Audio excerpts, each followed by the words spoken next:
Hello, good morning. Tapit na ang closing ng pasok ninyo. Excited na ba kayo magbakasyon? Sa inyo gusto magbakasyon? Ano? Sa Manila? Gusto mo magbakasyon? Antukan sa Manila? Kamusta na ang kalusugan mo? Di mo ba kinakalimutan yung mga bilin at yung mga bawal na dapat di mo ginagawa?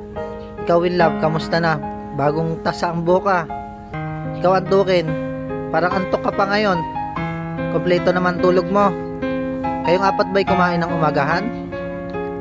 May baon kayo para sa tanghalian. Ikaw Tano, wala na bang masamang nararamdaman sa katawan? Okay ka na ngayon? Ikaw Willa, walang sakit? Ikaw Christian, wala?